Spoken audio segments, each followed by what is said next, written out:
السلام علیکم۔ دونوں طرف سے موت تیزی کے ساتھ ہماری جانب بڑھ رہی تھی اور سوچنے کا وقت بالکل نہیں تھا۔ اس سنگین ترین صورتحال نے ہم سب کے اوزان خطا کر ڈالے تھے۔ ماریا روایتی عورتوں کی طرح چیخنے لگی۔ چنٹو بونا مینڈک کی طرح پھدکیاں مارنے لگا۔ کلارک کا چہرہ سن ہو گیا۔ میں خود پریشان تھا۔ لکڑی کا یہ شکاری کیبن دھڑا دھڑ جلنے لگا اور آگ کی تپش ہمیں جھلسانے کے قریب ہو گئی۔ یہ تو شکر تھا کہ میں نے کیبن میں داخل ہوتے ہی اس کا محل وقوع اچھی طرح سے دیکھ لیا تھا۔ میری تیزی سے گردش کرتی نظروں نے بائیں جانب اوپری گوشے میں جاتے زینے کو دیکھا، جہاں آگ کی لپٹیں فی الحال اسی قدر ہی تھیں کہ ان سے بچ کر اوپری گوشے میں پہنچا جا سکتا تھا، مگر یہ سب تیزی سے کرنے کا متقاضی تھا۔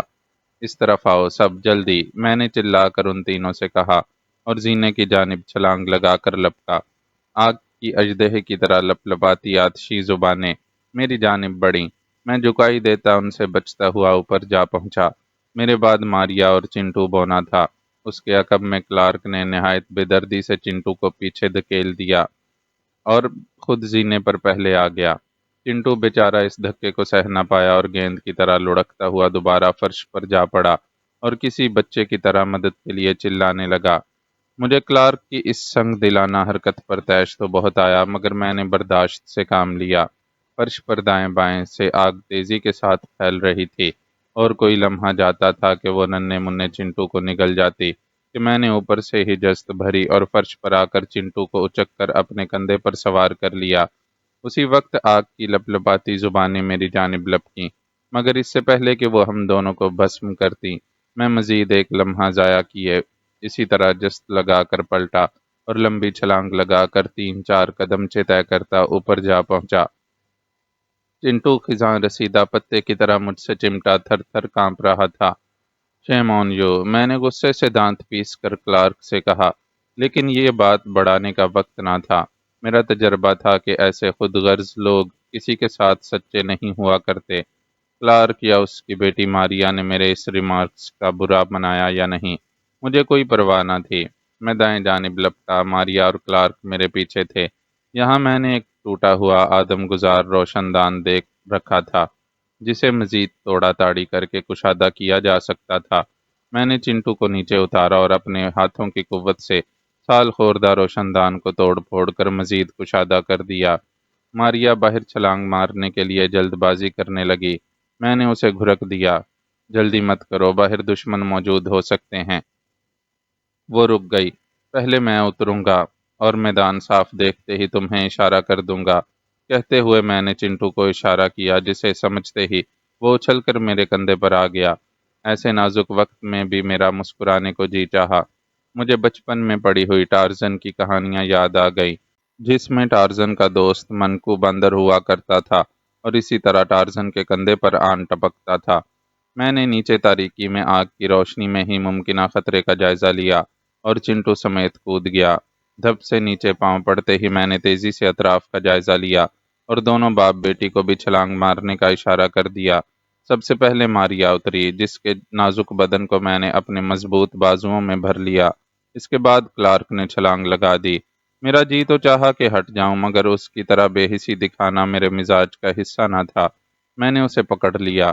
وحشی جنگلیوں کی فاتحانہ انداز میں چیخنے چلانے کی آوازیں مسلسل آ رہی تھیں۔ شکر تھا کہ کیبن کے اس مغربی اور قدرے عقبی حصے پر ان کا دھیان نہ گیا تھا، مگر وہ کسی بھی وقت یہاں آ سکتے تھے۔ ہم ایک لمحہ ضائع کیے بغیر ایک جانب تاریک جنگل کی سمت دوڑ پڑے۔ ابھی چند ہی قدم طے کیے ہوں گے کہ دفتن کسی درندے کی چنگاڑ سے تاریک جنگل لرز گیا۔ آواز اس قدر قریب سے آئی تھی کہ ہمارے کانوں کے پردے شک ہوتے محسوس ہوئے۔ وہ گرگینڈوا ہمارے کہیں قریب ہی ہے، ماریا دہشت زدہ لہجے میں بولی۔ میں نے کوئی پرواہ نہ کی اور انہیں مسلسل دوڑتے رہنے کی تاکید کرتا رہا۔ چنٹو مسلسل میرے کاندھوں پر سوار تھا۔ ہم دوڑتے ہوئے آتش زدہ کیبن سے کافی دور نکل آئے۔ یہاں گھاس کا نسبتاً کھلا میدان تھا۔ یہاں کہیں کہیں گھنے درخت اور جا بجا نصف قد آدم جنگلی گھاس اگی ہوئی تھی۔ ہم ایک جگہ ٹھہر گئے۔ آسمان پر ٹکے تاروں کی مقدور بھر روشنی میں میں اطراف و اکناف کا جائزہ لیتا رہا۔ یہ خدشہ موجود تھا کہ وہاں جنگلی ہماری خاکستر لاشیں نہ پا کر ہمارے تعاقب میں آ سکتے تھے، اسی لیے میں یہاں سے دور نکل جانا چاہتا تھا، لیکن میری سمجھ میں نہیں آ رہا تھا کہ کہاں جائیں۔ میں نے اس بارے میں کلارک سے تبادلہ خیال کیا تو اس نے ایک طرف بڑھنے کا اشارہ کیا۔ ہم اسی طرف مدھم روشنی میں آگے بڑھنے لگے کہ مجھے میدان کے جنوب مشرقی کونے میں کوئی پہاڑ سا ٹیلا حرکت کرتا نظر آیا، جو کسی دیو ہیکل سیاہ دھبے کی طرح دکھائی دیتا تھا۔ نہ جانے وہ میری تیز نظروں کا کرشمہ تھا کہ ابھی تک سوائے میرے کسی کی نگاہ اس طرف نہیں پڑی تھی۔ میں غور سے آنکھیں سکیڑے اسی طرف تکتا ہوا محتاط روی سے آگے بڑھنے لگا۔ کلارک آگے تھا، درمیان میں ماریا اور عقب میں کندھے پر چنٹو کو سوار کیے میں چلا جا رہا تھا۔ مان ہی میں نے اس سیاہ دبے کو جھکتے اور پھر سیدھا کھڑے ہوتے دیکھا۔ ساتھ ہی مجھے دو جھبرا بازو لہراتے دکھائی دیے۔ وہ اپنے سینے کو پیٹ رہا تھا، اور جب ہی ایک اور لرزا دینے والی چنگاڑ سنائی دی۔ اب تو یہ اتنے قریب سے ابھری تھی کہ ہم لرز اٹھے۔ یہ چنگاڑ اسی دیو ہیکل درندے کی سمت سے ابھری تھی، جو کبھی جھکتا اور کبھی الف کھڑا ہو جاتا تھا۔ ایسا لگتا تھا جیسے کوئی بڑا سیاہ بادل زمین پر اتر آیا ہو۔ گرگینڈوا بے اختیار میرے منہ سے پھسلا۔ دوڑو، گرگینڈوا نے ہماری بو پا لی ہے، میں چلایا۔ ماریا کے حلق سے کرہ نما آواز برآمد ہوئی۔ اس میں خوف کی آمیزش تھی، گویا وہ گرگینڈوا کو قریب پا کر اس قدر دہشت کا شکار ہو گئی تھی کہ اس سے مارے خوف کے چیخا بھی نہیں گیا تھا، جبکہ کلارک وہیں کھڑا اسی طرف دیکھتا رہ گیا، یوں جیسے اسے سکتہ ہو گیا ہو۔ پاپا چلیں، یہ خونی درندہ ہمیں چیر پھاڑ ڈالے گا، ماریا نے کپ کپاتی آواز میں باپ سے کہا۔ نہیں، میں اسے پکڑوں گا، یہ صرف میری دریافت ہے، اسے میں کسی اور کے ہاتھ کیوں لگنے دوں؟ کلارک جیسے گمسم سے لہجے میں بولا۔ میں اس کی بات سن کر ششدر رہ گیا۔ عجیب پاگل اور خبتی آدمی تھا۔ تب میں نے بھی اسے سمجھایا، مسٹر کلارک، بے وقوفوں والی بات مت کرو، ہم پہلے ہی ایک خطرے میں گرے ہوئے ہیں۔ ہرگز نہیں، وہ ہٹیلے پن سے بولا، یہ میرا شاہکار، میرا جنون ہے، میری تمنا ہے، میں نے پہلے کبھی ایسے کسی شاہکار کے لیے اپنی اتنی ساری دولت داؤ پر نہیں لگائی، میں وہ ضائع کیوں جانے دوں؟ وہ عجیب سے لہجے میں بولے جا رہا تھا۔ تم لوگ فکر مت کرو، میں اسے سدھارتا ہوں۔ لیکن پاپا، ماریا کہتی رہ گئی۔ وہ اپنے سنگ پنے سے بیٹی کی بات کاٹتے ہوئے کہتا رہا، مت بھولو مائی ڈیئر، کہ پہلے بھی میں نے ہی اسے سدھا کر قابو کیا تھا۔ وہ اور بات تھی اور حالات مختلف تھے پاپا۔ ماریا نے پھر باپ کو سمجھانے کی کوشش کی۔ اس وقت وہ غضبناک ہو رہا ہے، پھر آپ اکیلے بھی ہیں، ہمارے ساتھی بھی نہیں رہے۔ فار گاڈ سیک پاپا، ماریا رو پڑی۔ لیکن کلارک نے گرگینڈوا کی جانب آہستہ آہستہ بڑھنا شروع کر دیا۔ میں خود پھٹی پھٹی آنکھوں سے اس عجیب خبتی آدمی کو دیکھتا رہ گیا۔ ماریا میری منت سماجت کرنے لگی، پلیز خدا کے لیے میرے پاپا کو روکیے، وہ موت کے منہ میں جا رہے ہیں۔ اس وقت گرگینڈوا شدید طیش میں ہے۔ مسٹر کلارک رک جاؤ، میں نے اسے پکارا، مگر وہ جیسے اندھا بہرا ہو گیا تھا۔ کسی مکینکی انداز میں گرگینڈوا کی جانب بڑھتا رہا۔ ماریا باپ کی طرف لپکی، لیکن کلارک نے اسے پرے دھکا دے دیا۔ تبھی میں آگے بڑھا۔ اسی وقت گرگینڈوا سینا کو بھی چھوڑ کر ہماری طرف دھپ دھپ کرتا بڑھنے لگا۔ میں نے دیکھا وہ واقعی غیر معمولی طور پر قوی الجثہ اور دیوقامت بن مانس تھا۔ عام بن مانس یا گوریلے تو میں نے یوں بھی کبھی حقیقت میں نہیں دیکھے تھے، فلموں کی اور بات تھی، لیکن اس وقت کھلی آنکھوں سے میں واقعی ایک نادر و نایاب نمونے کو دیکھ رہا تھا۔ اس کی بلند قامتی اور گوشت کے پہاڑ جیسے ڈیل ڈول میں یقیناً کچھ ایسا تھا کہ اس کی شان دیکھ کر آدمی پر سہرسہ طاری ہو جاتا۔ یہی حال کچھ اس وقت میرا بھی تھا۔ میری دم بخود سی نظریں تو اس گوشت کے عظیم الشان سرکتے ہوئے پہاڑ پر اٹکی رہ گئی تھیں، لیکن مخاطب میں مسٹر کلارک سے تھا۔ میں اسے روکتا ہی رہ گیا، لیکن وہ تھا کہ دھیرے دھیرے اسی بن مانس کی جانب بڑھتا جا رہا تھا۔ پھر دونوں کا فاصلہ بتدریج کم ہونے لگا۔ اب تو ماریا میں بھی ہمت نہیں رہی تھی، یا پھر اس پر دہشت ہی ایسی طاری تھی کہ وہ اب باپ کا راستہ روکنے سے بھی جیسے لاچار ہو گئی ہو۔ میرا اپنا حال عجیب ہو رہا تھا، یوں لگتا تھا جیسے اس گرگینڈوا کی عظیم الشان حیت نے مجھ پر بھی نامعلوم سا سحر طاری کر دیا ہو۔ میں کلارک سے تقریباً کوئی 15-16 گام پیچھے تھا۔ مجھ سے چند گز کے فاصلے پر ماریا متوحش سی کھڑی تھی۔ ہمارے بیچ میں چنٹو تھا، جبکہ گرگینڈوا بنمانس کلارک سے لگ بھگ 40-50 قدم کے فاصلے پر تھا۔ تاروں بھری مدھم روشنی میں بیچ جنگل جھاڑیوں کے جھکے جھکے مگر چوڑے کندھے والا یہ مست حال افریت، جس کا قد 6 فٹ اور ڈیل ڈول 4 فٹ سے کم نہ تھا، یک ٹک کھڑا اسی طرف گھورتا جا رہا تھا جہاں ہم اس کے سامنے کھڑے تھے۔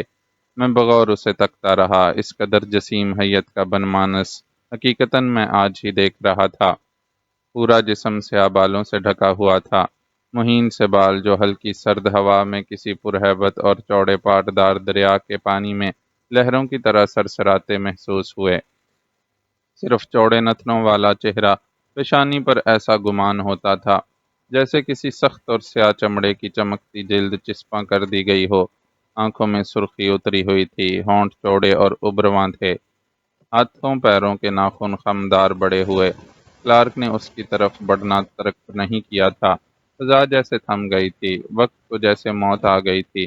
کلارک اس کے بالکل نزدیک پہنچا اور مخصوص انداز میں اسے سدھانے کے لیے کچھ بولا۔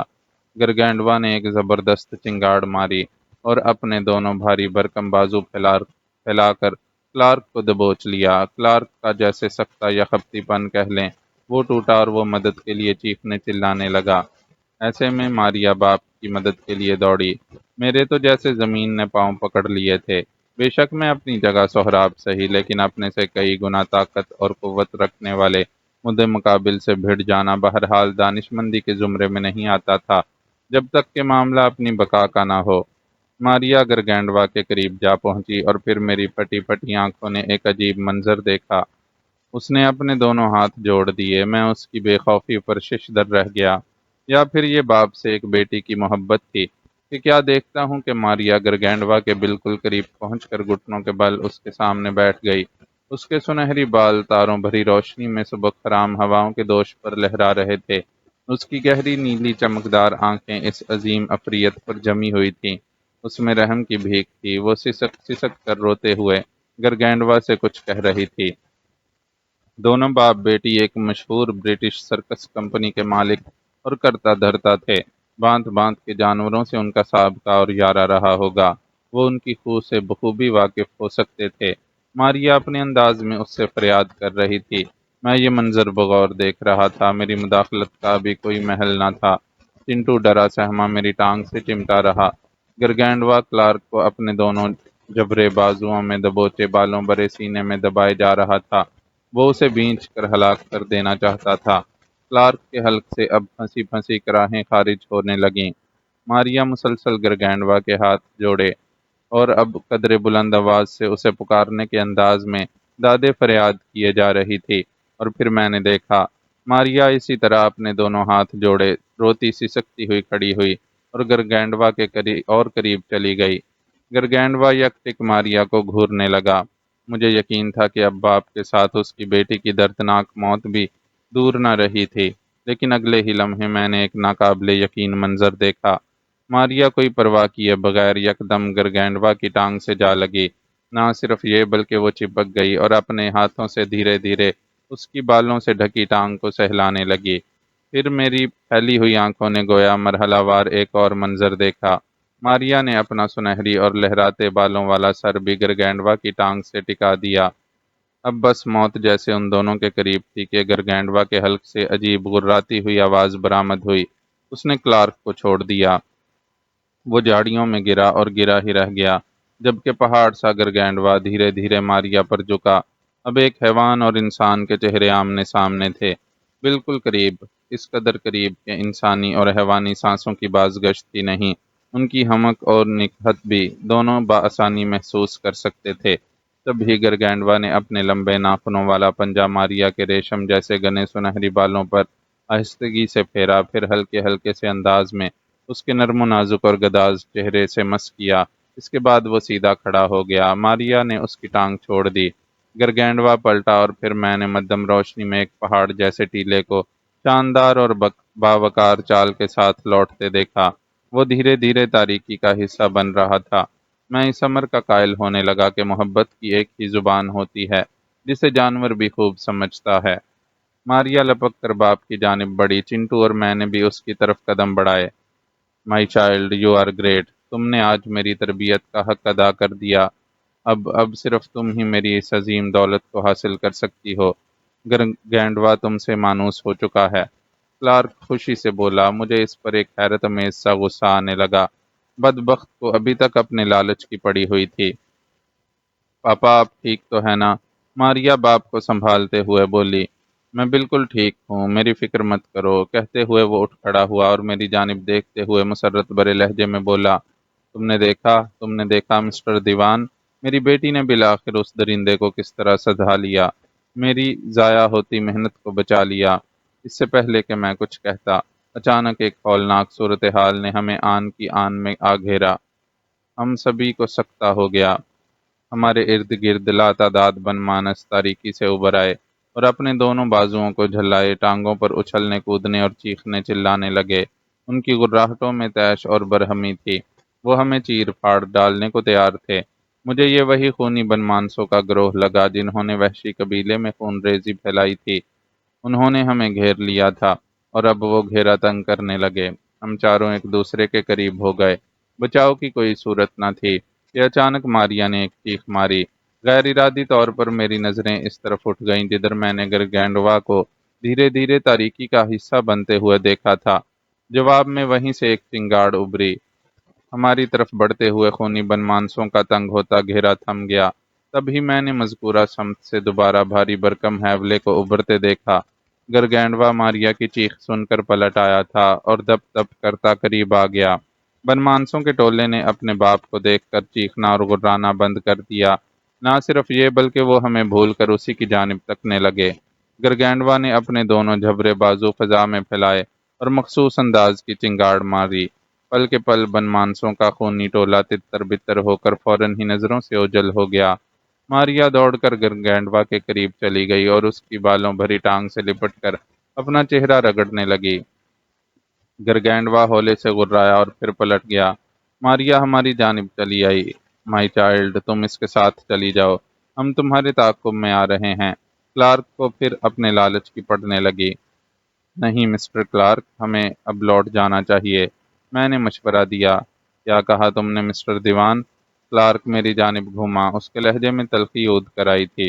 کیا تم نے دیکھا نہیں کہ میری بیٹی ماریا نے کس طرح اپنی جان خطرے میں ڈال کر یہ اتنا بڑا کارنامہ انجام دیا، اور تم کہتے ہو کہ میں اسے ضائع جانے دوں؟ ہرگز نہیں پاپا، ماریا نے مداخلت کی۔ دیوان ٹھیک کہہ رہا ہے، ہم ابھی ان وحشی جنگلیوں کے خطرے میں گرے ہوئے ہیں، ہمیں پہلے کوئی محفوظ ٹھکانہ تلاش کرنا ہوگا۔ لیکن ماریا، کلارک نے کچھ کہنا چاہا مگر ماریا نے اس کی بات کاٹ دی۔ پاپا ہم دور نہیں جا رہے، ادھر ہی ہیں، ہمیں اپنی گاڑیاں نکالنا ہوں گی، گرگینڈوا کو پکڑ کر پنجرے والے ٹرک میں بند کرنا ہوگا۔ یہ سب تب ہی ممکن ہو سکتا ہے جب ہم خود ادھر کہیں محفوظ ٹھکانہ قائم کر لیں۔ تم بہت ذہین ہو میری بیٹی، کلارک ایک دم خوش ہو کر توصیفی لہجے میں بولا۔ تب پھر میرا خیال ہے کہ ہمیں مغربی سمت کی پہاڑیوں کا رخ کرنا چاہیے۔ وہاں ایک جھیل کنارے کوئی جھونپڑا نما شکاری کاٹیج موجود ہے۔ ذرا دیر بعد ہم اسی طرف بڑھ گئے۔ تم نے دیکھا ماسٹر، چنٹو نے میرے ساتھ چلتے ہوئے ہولے ہولے سے کہا، کیا یہی کہ ان دونوں باپ بیٹی کے سر پر ابھی تک گرگینڈوا جیسے درندے کو پکڑنے کا جنون سوار ہے؟ کیا کہہ سکتے ہیں، ان دونوں کا پیشہ ہی یہی ہے۔ میں نے چلتے چلتے کاندھے اچکائے۔ لیکن یہ خطرناک حرکت ہے۔ گرگینڈوا کو ماریا سے بھی دھوکہ ملے گا تو وہ بفر جائے گا اور وہ ہمیں دوبارہ معاف نہیں کرے گا۔ جو ہوگا دیکھا جائے گا، میں نے بظاہر بے پرواہی سے جواب دیا۔ تم دیکھ ہی رہے ہو کہ ان دونوں جنونی باپ بیٹی کو سمجھانا مشکل بلکہ ناممکن ہے۔ ماسٹر ان دونوں پر لعنت بھیجو، ہم بھاگ نکلتے ہیں، چنٹو نے رازدارانہ لہجے میں کہا۔ موقع ملے گا تو دیکھ لیں گے، ابھی چپ رہو اور تماشا دیکھو۔ ہم رات کی تاریکی اور تاروں کی مدھم روشنی میں چلتے ہوئے مغربی سمت نکل آئے۔ یہاں ایک درے سے گزر کر ہم پہاڑی کی دوسری جانب پہنچے تو سامنے وسیع جھیل کا پانی چمکتا دکھائی دیا۔ کنارے کنارے درخت اور جھاڑیاں تھیں، ان کے درمیان میں قدرے میدانی عرض پر دو تین ڈھلوانی چھتوں والے جھونپڑ نما کاٹیج دکھائی دیے۔ ہم نے چھوٹے موٹے جنگلی جانوروں سے بچنے کے لیے مضبوط ٹہنیاں ہاتھوں میں پکڑ رکھی تھیں۔ جب ہم کاٹیجز کے قریب پہنچے تو کئی جنگلی جانور اندر سے نکل کر جنگل کی طرف بھاگ گئے۔ کاٹیجز کی حالت گندی اور بوسیدہ ہو رہی تھی۔ پناہ کے لیے سر دست یہی غنیمت تھا، اس لیے ایک نسبتاً بہتر حالت والے کاٹیج کی تھوڑی بہت صفائی کر دی کہ بیٹھ اور سو سکیں۔ ہم تھکے ہوئے تھے اور نیند بھی آ رہی تھی۔ چنٹو کی ڈیوٹی جاگنے کی لگائی گئی، وہ منہ بنانے لگا، تب میں نے مسکرا کر اس سے کہا کہ وہ سو جائے، میں جاگ لیتا ہوں۔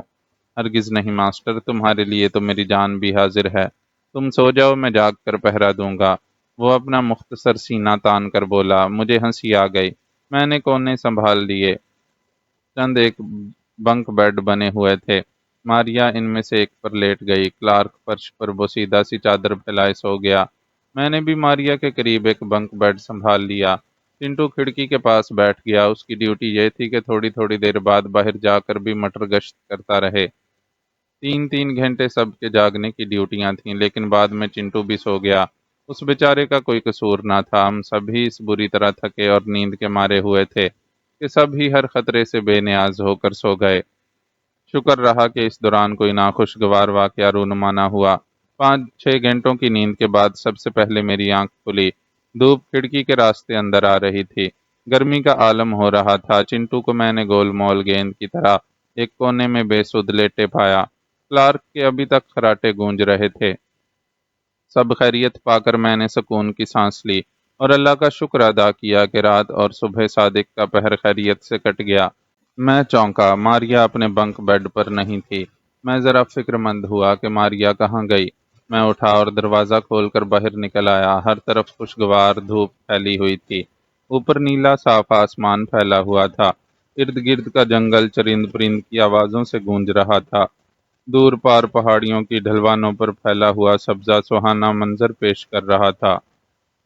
میں نے ایک بھرپور انگڑائی لی، جسم کو تھوڑا وارم اپ کیا، پھر اپنا جائزہ لیا۔ میرے کپڑوں کی حالت ناگفتہ ہو رہی تھی۔ میں نے جھیل کی طرف دیکھا۔ وہاں پانی کی سطح پر بھانت بھانت کے آبی پرندے دکھائی دیے۔ وہیں میں نے کسی کو نہاتے دیکھا۔ میں چونک گیا۔ یہ کون تھا؟ آگے بڑھا تو بے اختیار ہونٹ بھینچ لیے۔ وہ ماریا تھی اور کسی جل پری کی طرح تیرتی، کبھی ادھر جاتی اور کبھی ادھر۔ وہ کپڑوں سمیت نہا رہی تھی۔ میں قریب جا پہنچا۔ تم بھی آ جاؤ، اسی طرح نہانے کے ساتھ کپڑے بھی دھل جائیں گے۔ وہ مجھے دیکھ کر بولی اور مترنم انداز میں ہنس پڑی۔ میں نے اس کے مشورے پر صاد کیا اور جھیل کے گہرے پانی میں کود گیا۔ ماریا کا مشورہ برا نہ تھا۔ پانی کی برودت نے مجھے تازگی اور خوشگواری بخشی۔ میں بھی ماریا کے ساتھ نہانے اور چہلیں کرنے لگا۔ ہم کنارے پر ہی نہا رہے تھے۔ اسی اثنا میں کلارک اور چنٹو بھی باہر آ گئے۔ ہمیں نہاتا دیکھ کر قریب آئے اور پھر وہ بھی کپڑوں سمیت پانی میں کود گئے۔ چنٹو مجھ سے آن چپکا۔ اپنے مختصر وجود کے سبب اسے ڈوبنے کا خوف تھا۔ اسی طرح ہم غسل کرتے رہے۔ غسل وغیرہ سے فارغ ہوئے تو تازہ دم ہو گئے۔ اب بھوک پیاس ستانے لگی۔ چنٹو اور کلارک کسی قریبی چشمے کی طرف بڑھ گئے۔ میں اور ماریا جھیل کنارے ملی جلی گیلی مٹی اور ریت پر آ گئے۔ گیلے جسم پر دھوپ کی تمازت خوشگوار محسوس ہو رہی تھی۔ اف، بڑے عرصے بعد ایسی دھوپ ملی ہے۔ ماریا بولی۔ تم کپڑے اتار کر پھیلا دو، سوکھ جائیں گے۔ ننگے بدن پر دھوپ اچھا اثر ڈالتی ہے۔ کہتے ہوئے وہ اپنی شرٹ اور پینٹ اتارنے لگی۔ میں نے برا سا منہ بنا کر اپنی گردن موڑ لی۔ عقب سے اس کی کھنکتی ہوئی ہنسی ابھری۔ تم تو عورتوں کی طرح شرما گئے۔ میں نے زیر جامہ پہن رکھا ہے۔ میں نے اس کی بات کا کوئی جواب دیا نہ توجہ، اور اپنی شرٹ اتار دی۔ پینٹ رہنے دی، پھر شرٹ نچوڑنے لگا۔ واؤ، تم تو واقعی کوئی ریسلر لگ رہے ہو۔ پتلی کمر، چوڑا سینہ، ذرا ادھر تو گھومو۔ عقب سے اس کی کھنکتی آواز ابھری۔ میں نے کوئی توجہ نہ دی اور ریت پر پشت کے بل لیٹ گیا۔ وہ رینگ کر میرے قریب آ گئی۔ غیر ارادی طور پر میں نے اس کی جانب دیکھا اور جیسے میری آنکھیں ایک لمحے کو خیرہ ہو گئیں۔ اس کا تانبے جیسا نیم برہنہ شبنمی بدن خوشگوار دھوپ میں تانبے کی طرح چمک رہا تھا۔ پانی کے قطرے ہنوز اس کے گیلے جسم کی پرشباب چوٹیوں کو سر کرتے اور پھسلتے نظر آئے۔ بلا شبہ وہ حسن و شباب کا شاہکار ہی کہلائے جانے کی مستحق تھی۔ اس پر وہ ایک پہلو پر آ گئی اور ایک بازو کی کوہنی ریت پر ٹکا کر دوسرا ہاتھ خم کھائے پہلو پر رکھتے ہوئے مجھ سے بولی، کیا تمہیں ٹچ کر سکتی ہوں؟ اور پھر میرے جواب کا انتظار کیے بغیر اس نے اپنا دوسرا ہاتھ میرے بالوں برے کشادہ سینے پر دھیرے دھیرے سہلانے کے انداز میں پھیرنا شروع کر دیا۔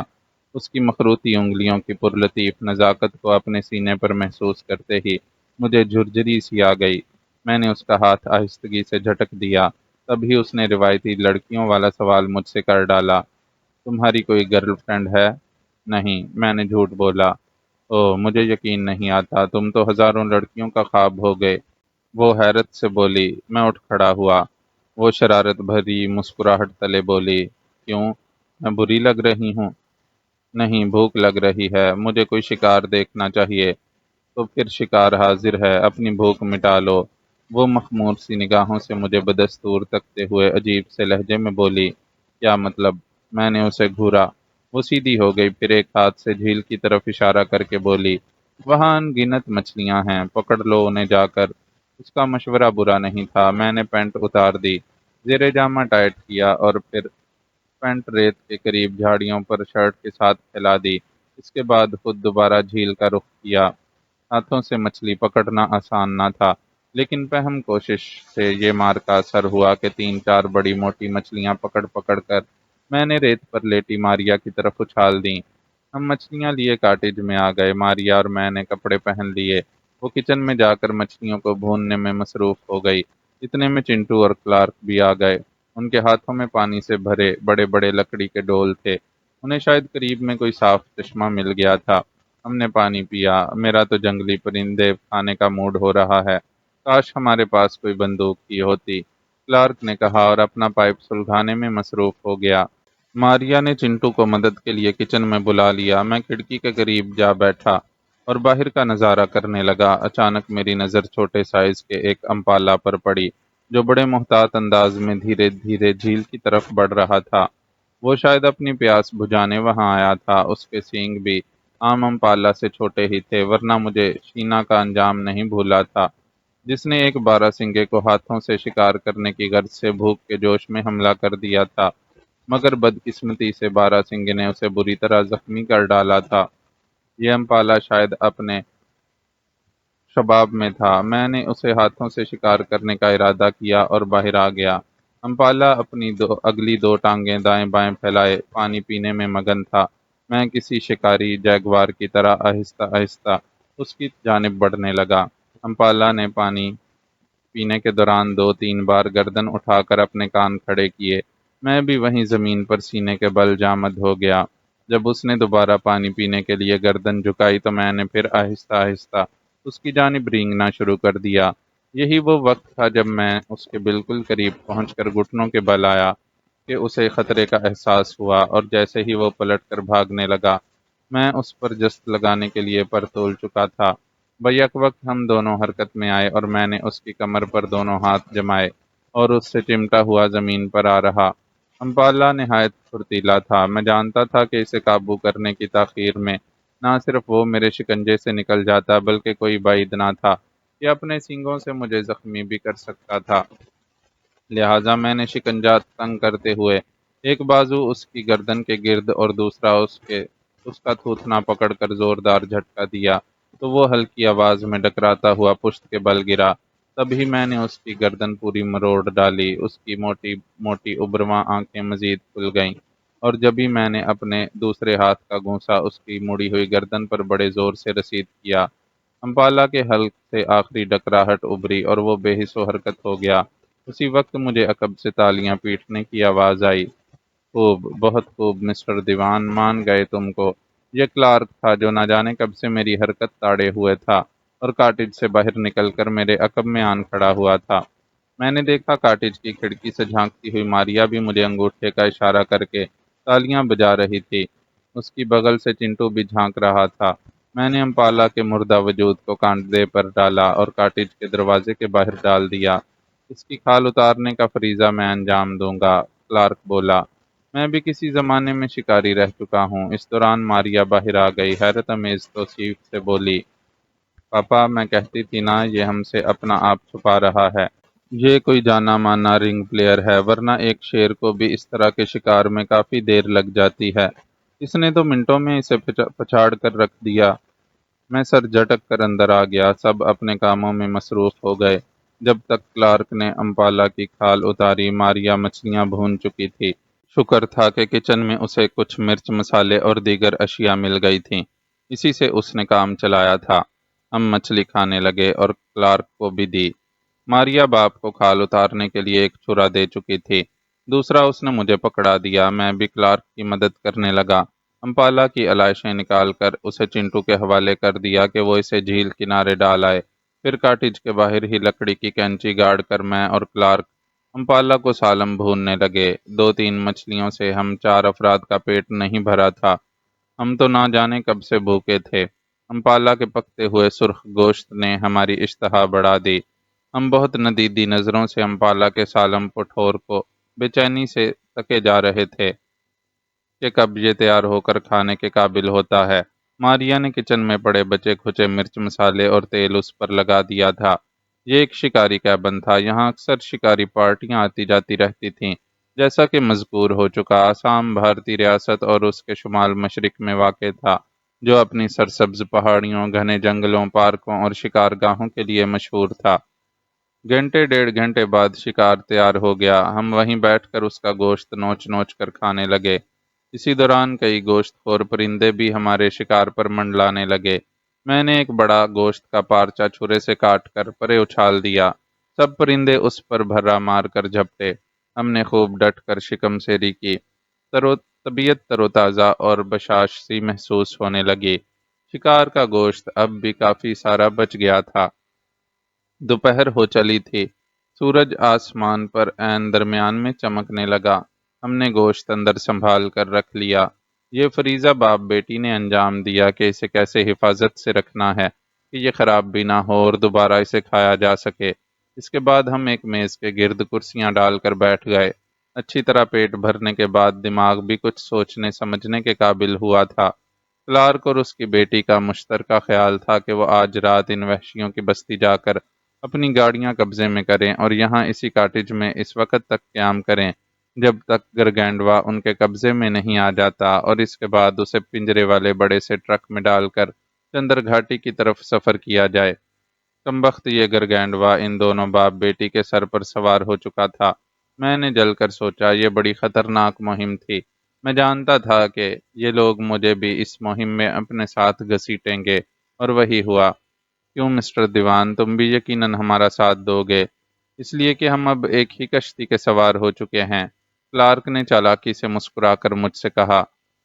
میری گوٹ ان میں پھنسی ہوئی تھی۔ کیا جواب دیتا؟ تاہم بولا، میں آپ لوگوں کے ساتھ ہوں مسٹر کلارک، لیکن میرا خیال ہے کہ ابھی یہ سب کرنا بہت خطرناک ہوگا۔ تو پھر تمہارا کیا مشورہ ہے؟ ماریا نے اچانک مجھ سے پوچھا۔ میں نے اس کی طرف دیکھا۔ اس کے نرم ہونٹوں پر لطیف سی مسکراہٹ تھی۔ غسل آفتابی کے بعد اس کے چہرے کی سرخ و سفید رنگت اور نکھر آئی تھی۔ میں نے جواب میں کہا، وحشی قبائل میں گھسنے کے لیے ہمیں مزید ساتھیوں کی ضرورت پڑ سکتی ہے۔ میرا خیال ہے کہ ہمیں پہلے چندر گھاٹی کا رخ کرنا چاہیے۔ وہاں سے آپ اپنے ساتھیوں کو مدد کے لیے۔ ہمارا کوئی ساتھی نہیں بچا ہے مسٹر دیوان، کلارک نے میری بات کاٹ دی۔ ہمارے بہت سے ساتھی اس روز والے وحشیوں کے حملے میں مارے گئے۔ اب جو بچے ہیں وہ سرکس کے مزدور یا خلاصی ہیں۔ وہ ہرگز اس پرخطر جنگل کا رخ نہیں کریں گے، اس لیے ہمیں ہی یہ مہم سر کرنا پڑے گی۔ اس کی توجیہ جھٹلانے کے لائق نہیں تھی۔ میرے سر پر پھر ایک کڑا امتحان آن پڑا تھا۔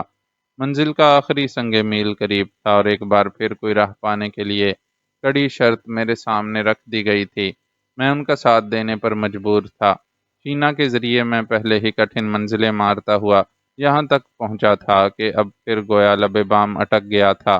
میں نے کہا، مجھے اپنی فکر نہیں، لیکن کیا تم اور تمہاری بیٹی ماریا بغیر کسی ہتھیار کے یہ مہم سر کر لو گے، جبکہ وہ وحشی قبیلہ پہلے ہی ہمارے خون کا پیاسا ہو رہا ہے؟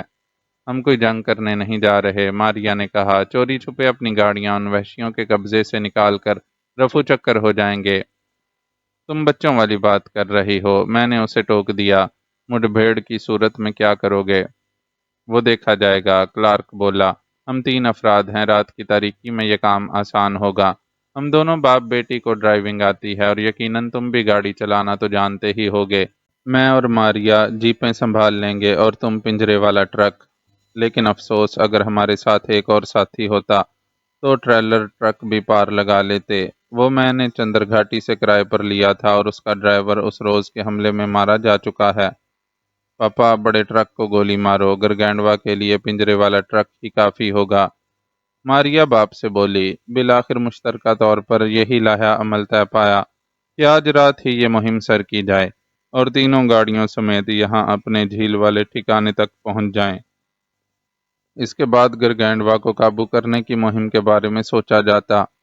ان کی آخر الذکر مہم کو ہی سر کرنا ان ضدی باپ بیٹی کا اصل مشن تھا، جس کے لیے انہوں نے پانی کے جہاز میں لندن سے یہاں تک کا سفر کیا تھا۔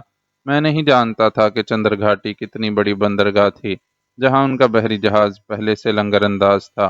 یہ ممکن تھا کہ وہ بحیرہ عرب یا بحیرہ ہند میں چندر گھاٹی کے ساحل کے قریب گہرے پانیوں میں لنگر انداز ہو اور وہاں تک بوٹ یا دخانی کشتیوں کے ذریعے پہنچا جاتا ہو۔ رات کی مہم سر کرنے کے لیے ہمارا تازہ دم رہنا ضروری تھا، اس لیے ہم کچھ دیر آرام کے لیے لیٹ گئے۔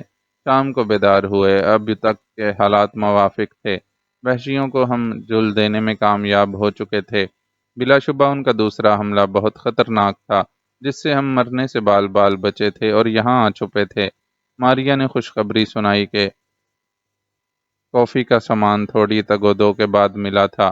اگرچہ تھوڑا تھا لیکن آدھا آدھا مگ سب کے حصے میں آ سکتا تھا۔ وہ کافی بنانے لگی۔ ہلکی ٹھنڈ سی پڑنے لگی تھی۔ ابھی ہم گرما گرم کافی کے مزے لے رہے تھے کہ یکدم باہر گڑگڑاہٹ گونجی۔ اس کے ساتھ ہی موسلادھار بارش شروع ہو گئی۔ ہمیں تشویش ہوئی، بارش میں ہماری مہم کھٹائی کا شکار ہو سکتی تھی، تاہم ابھی رات ہونے میں وقت تھا۔ ہمارا ارادہ نصف رات کو نکلنے کا تھا۔ چنٹو کھڑکی کے پاس جا بیٹھا اور بارش کا نظارہ کرنے لگا۔ کلارک، ماریا اور میں پلاننگ کرتے رہے۔ باہر وقفے وقفے سے بجلی چمک رہی تھی اور بادلوں کی خوفناک گرج چمک جاری تھی۔ جھیل پر برستے پانی کا نظارہ عجیب سہانا منظر پیش کر رہا تھا۔ رفتہ رفتہ شام اندھیری ہونے لگی تھی۔ رات تک بارش ہوتی رہی، اس کے بعد اس کا زور بتدریج ٹوٹنے لگا۔ بالآخر ہماری روانگی کا وقت آن پہنچا۔ ہمارے پاس ہتھیار کے نام پر فقط نیزہ نما کند شاخیں تھیں۔ ہم نے رات کے کھانے میں امپالہ کا بچا کھچا شکار کھایا اور کاٹیج سے باہر نکل آئے۔ آسمان پر ہنوز کالے بادلوں کے ٹکڑے تیر رہے تھے۔ کہیں تارے چمکتے، کہیں چاند کا سنہرا ارتھ کسی تیرتے آوارہ بادل کے پیچھے چلا جاتا۔ تاریکی اور طلسماتی روشنیوں کی یہ مدھم مدھم آنکھ مچولی اطراف کے ماحول میں بڑا دل فریب منظر پیش کر رہی تھی۔ سامنے جھیل پرسکون نظر آ رہی تھی۔ کلارک نے وحشیوں کی بستی کی طرف جانے کے لیے ایک نقشہ ترتیب دیا تھا، جو جھیل کے جنوب مشرقی کنارے سے ہو کر وسطی جنگل اور پھر ایک پہاڑی درے سے دوسری جانب نکل رہا تھا۔ اس کے بعد ایک گھاس کا میدان اور پہاڑی ٹیلے تھے۔ یہی پہاڑی ٹیلے ہمیں روپوشی فراہم کرتے تھے تاکہ ہم ان کی آڑ میں بستی کے اس حصے تک بآسانی اور رازداری کے ساتھ جا پہنچیں کہ ہمیں کسی سے مٹ بھیڑ کا بھی خطرہ نہ رہے۔ ہم چل پڑے۔ کلارک آگے تھا، درمیان میں ماریا، اس کے بعد چنٹو، میں سب سے پیچھے تھا۔ ہم جھیل کے کنارے کنارے آگے بڑھتے رہے، پھر اول الذکر جنگل میں داخل ہو گئے۔ یہاں چاند تاروں کی روشنی بالکل ہی مدھم تھی۔ ہمارے پاس ٹارچ نہیں تھی۔ مشل جلانے کا پروگرام بنا مگر کینسل کر دیا گیا۔ اس راستے کا انتخاب کرنے کی ایک وجہ یہ تھی کہ یہاں کسی بڑے جنگلی درندے سے سامنا ہونے کا خطرہ کم ہی تھا۔ تاریک جنگل میں اس وقت سناٹے کا راج تھا۔ بے زبان مخلوق شاید اپنے ٹھکانوں میں پرسکون نیند میں غرق تھی۔ البتہ دور پاس کہیں کسی الو کے بولنے کی آواز ماحول میں عجیب سا تاثر ابھارتی۔ ہم جانے انجانے خدشات تلے دھڑکتے دل سے آگے بڑھتے رہے۔ خدا خدا کر کے تاریک جنگل بخریت پار ہوا اور میدانی گھاس کا سلسلہ شروع ہوا تو یہاں چاندنی میں ارد گرد کا منظر کچھ واضح ہوا۔ ہم اب ہاتھ کو ہاتھ سجھائی نہ دینے والی صورتحال نہیں تھی۔ جنگل میں اکثر مقام پر ایسا ہوا کہ ہم ایک دوسرے کو تو کجا خود کو ہی دیکھنے سے قاصر تھے۔ گھاس کے میدان میں چاندنی چٹکی ہوئی تھی۔ کچھ دیر پہلے ہونے والی بارش نے جیسے کہیں کہیں چمکتے ہوئے شبنمی موتی بکھیر دیے تھے۔ ہم درمیان سے گزرنے لگے۔ میدان پار کرتے کرتے آسمان تاریک ہو چلا۔ دیکھا تو کالے بادلوں کی آوارہ ٹکڑیوں نے جیسے ایکا کر لیا۔ بارش کے آثار واضح ہونے لگے اور پہاڑیوں کی چوٹیوں کی طرف آسمانی تجلیوں کا بھیدوں بھرا آغاز ہونے لگا۔ پھر ہم پہاڑی ٹیلوں تک پہنچے ہی تھے کہ یکدم بادل زور سے گرجے اور بجلی چمکی۔ اس کے بعد دوبارہ دھواں دھار بارش شروع ہو گئی۔ ہم ٹیلوں کے درمیان ایک مقام پر پہنچ کر نسبتاً اونچی